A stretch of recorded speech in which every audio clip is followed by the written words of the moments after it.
Hi guys, இன்னைக்கு TNPSC group 2 group 4ல் அழகு 7ல் திருக்குறள் தொடர்பான செய்திகளில் ஒழுக்கமுடைமை பற்றி இன்னைக்கு பார்க்கலாம்.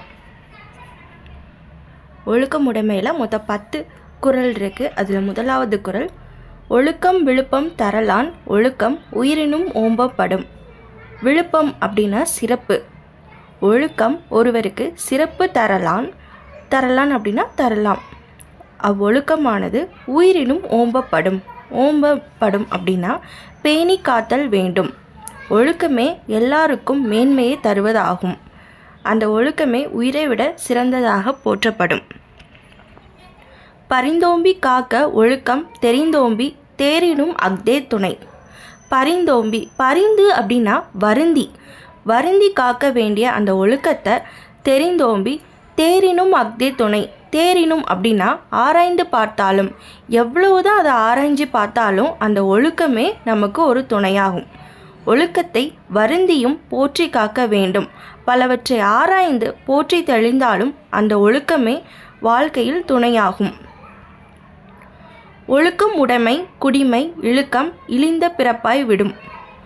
ஒழுக்கம் உடைமை குடிமை அப்படின்னா உயர்ந்த குடி. அதாவது ஒருத்தன் ஒழுக்கம் உடையவனாக இருந்தால் அவனோட குடி உயர்ந்த குடிப்பிறப்பின் தன்மையாகும். ஆனால் இழுக்கம் அப்படின்னா ஒழுக்கம் தவறுதல். ஒழுக்கம் தவறுறான் அப்படின்னா அவனோட குடி எப்படி ஆகும் அப்படின்னா இழிந்த பிறப்பாய் விடும். அவனோட குடி இழிந்த குடிப்பிறப்பின் தன்மையாகி விடும். ஒழுக்கம் உடையவராக வாழ்வதே உயர்ந்த குடிப்பிறப்பின் தன்மை. ஒழுக்கம் தவறுதலால் இழிந்த குடிப்பிறப்பின் தன்மையாகிவிடும்.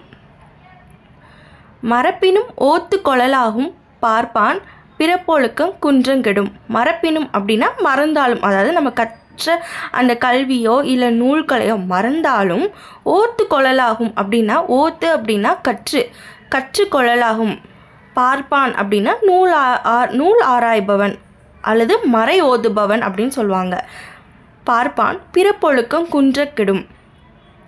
ஆனால் ஒழுக்கம் தவறான் அப்படின்னா அவனோட பிறப்பொழுக்கம் என்ன ஆகும் அப்படின்னா குன்றிவிடும்.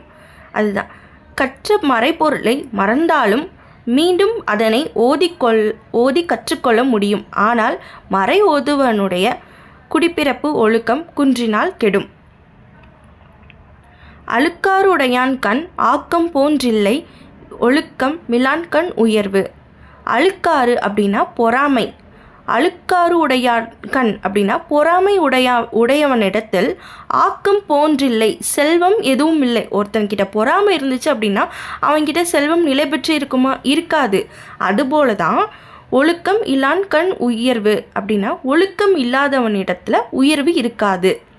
பொறாமை உடையவனிடத்தில் ஆக்கம் இல்லாதவாறு போல ஒழுக்கம் இல்லாதவனுடைய வாழ்க்கையில் உயர்வு இல்லையாகும்.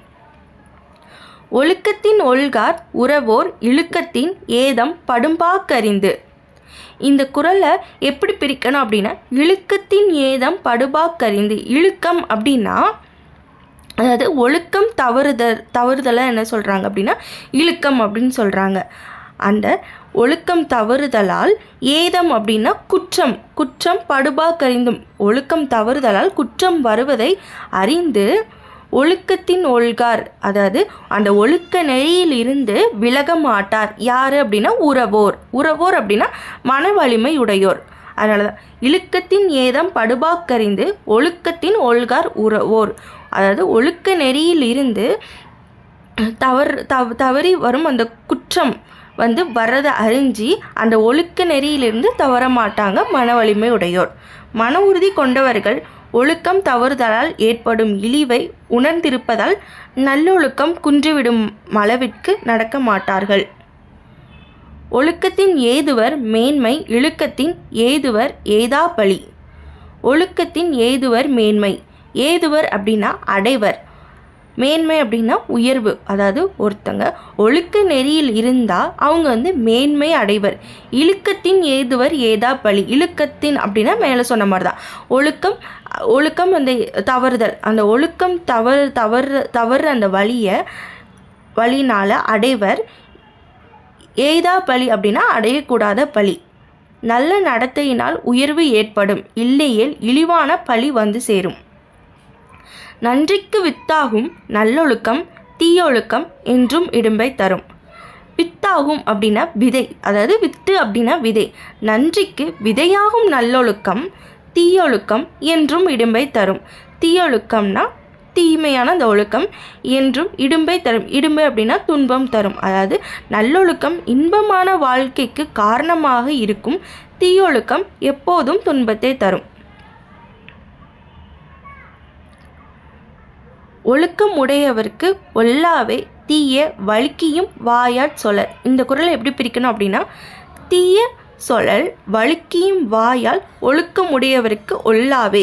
தீய சொலல் அப்படின்னா தீய சொற்கள், வழுக்கியும் அப்படின்னா தவறியும், வாயால்னா தம்மோட வாயால். அதாவது தீய சொற்களை தவறி கூட அந்த ஒழுக்க நெறியை வந்து கடைபிடிக்கிறவங்க தீய சொற்களை வந்து தவறி கூட தம் வாயால் வந்து சொல்ல மாட்டாங்க அப்படின்னு சொல்கிறாங்க. ஒழுக்கம் உடையவருக்கு ஒல்லாவே.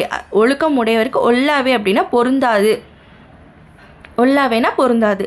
தீய சொற்களை தவறியும் தம்முடைய வாயால் சொல்லும் குற்றம் ஒழுக்கம் உடையவருக்கு பொருந்தாது.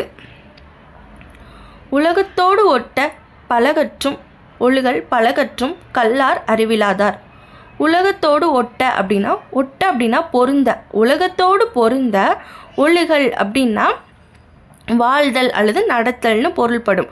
அதாவது உலகத்தோடு பொருந்த வாழும் அந்த வாழ்க்கையை பல கற்றும் கல்லார் அறிவிலாதார். ஒழுக்க நெறியிலிருந்து தவறுனாங்க அப்படின்னா அவங்க வந்து அறிவிலாதார் தான் சொல்கிறாங்க. உலகத்து உயர்ந்தவரோடு பொருந்த ஒழுகும் முறையை கற்காதவர், பல நூல்களை கற்றிருந்த போதிலும் அறிவில்லாதவர். இதில் சில மீனிங்ஸ் வந்து எக்ஸாம் பாயிண்ட் ஆஃப் வியூவில் ரொம்ப முக்கியம். என்ன அப்படின்னா, விழுப்பம் சிறப்பு, பரிந்து வருந்தி, அதே மாதிரி இழுக்கம் ஒழுக்கம் தவறுதல், ஓத்து அப்படின்னா கற்று, அழுக்காறு பொறாமை, ஆக்கம் செல்வம், உறவோர் மன வலிமையுடையவர், ஏதம் குற்றம், வித்து விதை, இடும்பை துன்பம். அவ்வளோதான் ஃப்ரெண்ட்ஸ். தேங்க்ஸ் ஃபார் வாட்சிங்.